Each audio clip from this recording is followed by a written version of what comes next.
शिवम त्यागी ये बड़ा भारी घमासान समाजवादी पार्टी की तरफ से अब छिड़ गया है। मंशा पर सवाल उठाए गए हैं क्योंकि जहां जहां के बीएलओ बदले गए हैं ये वही जगह है जहां पर उपचुनाव होने हैं। कोई ऐसा सेटिस्फैक्टरी आंसर दीजिए कि विपक्ष के मुंह पर ताला लग जाए, क्योंकि विपक्ष का कहना है कि सिर्फ मुस्लिम हटाए गए, हालांकि गैर मुस्लिम भी हटाए गए लेकिन उनमें से कुछ यादव हैं। तो ये मुस्लिम और यादव बीएलओस को हटा करके भारतीय जनता पार्टी किस तरीके का संदेश देना चाहती है, और जो संदेश विपक्ष में गया है उसके बचाव में आप क्या कहना चाहते हैं? देखिए, विषय जब मुसलमानों का हो तो समाजवादी के मुंह पे ताला लगाना लगभग असंभव ही मानिए। छोटे मोटे में बाकी अपने कांग्रेस वाले अभी अनुराग भदौरिया आ रहे हैं, लगाइएगा ताला। अभी बाकी और पार्टियां तो मतलब उनका तो आपको पता ही, उनको मुस्लिम देखते ही तो वो ऐसा हो जाता है कि बाय डिफॉल्ट ही वो डबल ट्रिपल जंप करना शुरू कर देते हैं। लेकिन ऐसा कुछ है नहीं। इस देश में हिंदू, मुस्लिम, सिख, ईसाई, जैन, पारसी, बौद्ध सब साथ में रहते हैं, और कहीं पर भी अगर इस तरह की स्थितियां बनती हैं तो जाहिर है उसमें हिंदू या मुस्लिम उस पर कार्रवाई होना अनिवार्य है। एग्जाम्पल जी, जैसे शीशमाऊ में भी 100 से ज्यादा बीएलओ को स्थानांतरित किया गया, बदला गया और बदलकर जो है बाकी लोगों को लाया गया। 100 में से कुछ मुस्लिम्स भी थे, लेकिन 30 मुस्लिम्स अभी भी वहां पर उस पैनल में बीएलओ के हैं। उसका कारण भी बताया गया बाकायदा कि एक तो सबसे बड़ी बात है कि इलेक्शन कार्यप्रणाली में शिथिलता बताई गई। कहा गया कि जिस तरीके से जो वोटर लिस्ट है उसको डबल चेक करने के सब तमाम जो कार्यक्रम है वो नहीं हो पाए, और बाकी जो चुनाव से संबंधित चीजें हैं वो नहीं हो पाई। स्थानीय प्रशासन ने बाकायदा इसकी रिपोर्ट बनाकर निर्वाचन आयोग को सौंपी है, इलेक्शन अधिकारी को सौंपी है, और उसमें बताया गया। इसके अलावा एक कारण ये भी बताया गया कि जो मदरसे के अध्यापक थे उन्होंने जो है, और जो बाकी धर्म के जो लोग थे या बाकी जो लोग थे उस कॉन्स्टिट्यूएंसी में, उनके नाम काट दिए गए, उस पर कोई क्लैरिफिकेशन, कोई जस्टिफिकेशन नहीं आया। उस कारण से लोगों को हटाया गया। हालांकि उसी शीशमाऊ विधानसभा में भी जो है 30 लोग अभी भी मुस्लिम हैं, यानी कि जिन लोगों ने काम सही नहीं किया या देरी बरती या कोताही बरती उनको हटा दिया गया। जिन्होंने काम सही किया, चाहे वो हिंदू हो या मुस्लिम, वो वहां पर है। लेकिन अब अगर मुस्लिम पर इस तरह का कोई कार्रवाई हो जाए तो समाजवादी तो तुरंत एकदम मुस्लिम लीग की तरह चढ़ जाती है कि ये देखिए मुसलमानों पर कार्रवाई। कोई मुसलमानों पर कार्रवाई नहीं है भाई। कोई अगर इस देश में चुनाव के मद्देनजर या फिर किसी और काम के मद्देनजर गलत काम करता है या फिर नहीं करता है तो उस पर कार्रवाई होनी तय है, चाहे वो हिंदू हो चाहे वो मुसलमान। हाजी रंगरेज साहब, आपको भी क्या इसमें राजनीति नजर आती है? क्योंकि मैं ये जानकारी आपको बता दूं कि शीशमाऊ जहां पर ये आरोप लगाया गया है कि मुस्लिम बीएलओ को हटाया गया है, वहां पर 26 नए मुस्लिम बीएलओ की नियुक्ति भी हुई है। देखिए अनुराग जी, जो भाजपा की सरकार है वो लगातार मुसलमानों को टारगेट करने का काम कर रही है, और वो चाहती है किसी तरीके से बार बार इन ऐसे मुद्दों को बार बार वो हाईलाइट करा जाए। क्योंकि उपचुनाव में, इससे पहले लोकसभा का भी चुनाव हुआ, उसमें कैसे इनकी सीट कम हो गई वहाँ से, बैसाखी की आज जो सरकार चल रही है भाजपा की, तो इस तरीके से इस कंट्रोवर्सी किसी तरीके से पैदा की जाए, कैसे हम दलित विरोधी हैं, कैसे हम मुस्लिम विरोधी हैं। तो ये एक परसेप्शन और एक तुष्टीकरण की जो राजनीति है भाजपा की।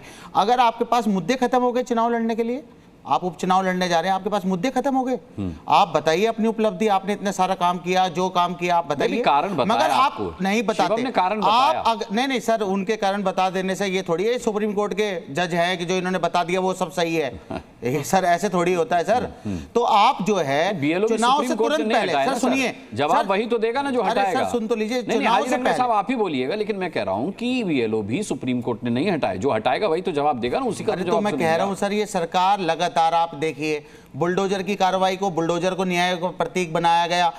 जो जनता थी उन्होंने इन्होंने नकारा गया, देश से नकारा जा रहा है। तो इस तरह मैं एक बात और कह रहा हूं, अगर इस देश में मुसलमान ना हो, अरे एक मिनट, मैं कह रहा हूं कि इस देश में मुसलमान ना हो तो भाजपा एक सीट नहीं जीत सकती पूरे भारत में।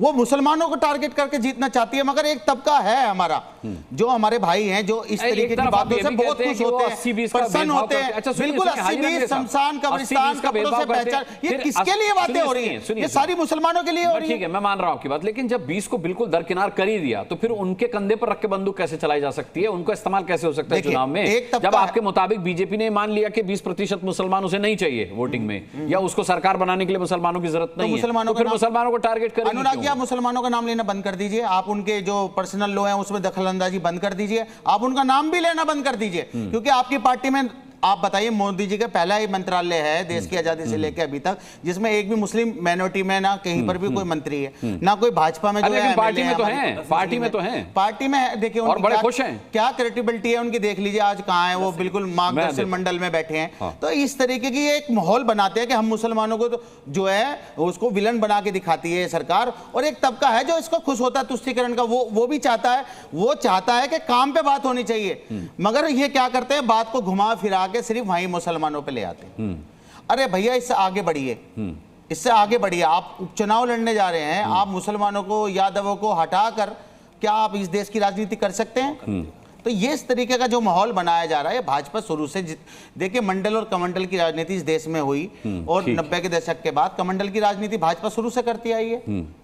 तो वो तो तुष्टिकरण चाहती है, समाज में जो है इतनी बड़ी खाई डाल दी जाए लोगों के बीच में कि, और कमंडल की राजनीति काम कहाँ आई? तो हाजिर अंग्रेज साहब, आप एक तरफ कहते हैं अयोध्या में हार गए, बद्रीनाथ में हार गए, तो कमंडल की राजनीति काम कहाँ कर रही है? आपको उससे दिक्कत क्या? कमंडल कहाँ काम आ रहा है मुझे बताइए। कमंडल काम आ रहा होता तो ये अयोध्या में जीते होते, अगर कमंडल की राजनीति चल रही होती तो बद्रीनाथ में जीते होते। जनता ने नकारा है ना सर, तो फिर आपको दिक्कत क्या है? जनता नकार रही है। मगर ये बार बार देखो, मुसलमान का नाम ना लिए बिना इनका कोई कार्य, कोई भी भाषण पूरा नहीं होता। मोदी जी देखिए, जब मोदी जी इतने बड़े पद पे प्रधानमंत्री बैठे हैं, वो कहते हैं कि हमें घुसपैठिया बताया जाता है, हमें ज्यादा बच्चे पैदा करने वाला बताया जाता है कि, और ये कहा जाता है मंगलसूत्र छीन लेंगे, और सामाजिक बहिष्कार की हमारी बात की जाती है और कपड़ों से पहचानने की बात हमारी की जाती है। तो ये क्या दिखाता है? अरे सर, आप अगर आप देश के प्रधानमंत्री, आपके लिए सब समाज के लोग एक निगाह से जवाब ले लेता हूं मैं। आपने जो है कॉन्स्टिट्यूशन की जो है संविधान की शपथ लेके बैठे हैं और आप कोई धर्मनिरपेक्ष देश में बैठे हैं। यहाँ पर आप एक तबके को खुश करने के लिए एक तबके को आप जो है परेशान किया जा रहा है। अरे 3 तलाक का फैसला मोदी जी ने अपने लिए नहीं किया था, मुस्लिम्स के हक में ही किया था। आप मानते हैं इस चीज को? नहीं, बिल्कुल नहीं मानते। आप सबकी परवाह करिए, मुस्लिम महिलाओं की नहीं, आप पूरे देश की महिलाओं की बात करिए। यूपी आज जो है ना, अनुराग जी, बस मैं 30 सेकंड में अपनी बात करता हूँ। यूपी में आज भी सबसे ज्यादा महिला अत्याचार पे और बलात्कार में यूपी नंबर 1 पे है। आप इस पे क्यों नहीं बोलते? आप नहीं बिल्कुल बोलते हैं। और हर रोज एक 87 बहनों का हमारी, तो आज नहीं बोलेंगे। हर रोज आना हिंदुस्तान में बलात्कार होता है, आप उस पर क्यों नहीं बोलते? मैं मानता हूं, आपकी बात का पूरा सम्मान करता हूं, लेकिन आप जैसे ही कई मुस्लिम भाई हैं जो कहते हैं कि मोदी की सरकार ने जितना मुस्लिमों को दिया किसी सरकार में नहीं मिला। सर, कहीं कुछ नहीं मिला। मैंने सुना है, मैं इस पे मोहर नहीं लगा रहा। सिटीजन बनाने की तरफ जो है सरकार जो तानाशाही चल रही है। मैं एमएच खान को बुलाऊंगा। देखिए, रंगरेज जी ने कहा कि इस देश में मुसलमानों के बारे में बात करना बंद कीजिए, मुसलमानों का नाम लेना बंद कीजिए। अब मैं रंगरेज का नाम रामाधीर करके तो डिबेट कर नहीं सकता, रंगरेज तो रंगरेज ही रहेंगे।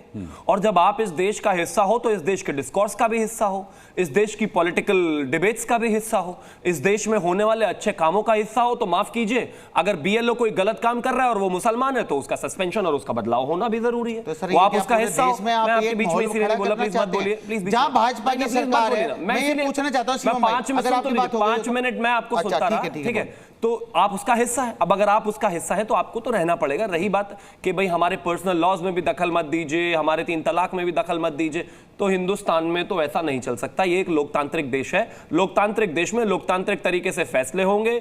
इस देश में सरकार फैसले करेंगी, इस देश में कोर्ट्स उसको सही, उसकी लीगलाइजेशन चेक करेंगे। कोई यहां पर रंगरेज नाम का व्यक्ति या फिर कोई मौलाना आकर कह दे कि हमें ऐसा करना है, ऐसा नहीं करना, वैसे ना देश चलता है ना चलेगा। और रही बात ये जो समाजवादी वालों का, वो अभी आए नहीं, खैर पता नहीं आज मुसलमानों के मुद्दे पर इतना लेट कैसे हो गए, लेकिन ऑब्सेशन जितना जो ये मुसलमानों को लेकर है, कृपया करके इसको छोड़ दीजिए। बीएलओ का जो निर्णय है, इसमें कोई धार्मिक रंग नहीं है। ये सिर्फ और सिर्फ काम करने पर और ना करने पर आधारित है और उसी पर निर्णय लिया गया है और ये ऐसे ही रहेगा। रही बात आपको चुनाव में, उपचुनाव में हारने की पहले ही लग रही है कि पता है कि आप हार जाएंगे, तो विषय अलग है फिर। ठीक है। जी न्यूज़।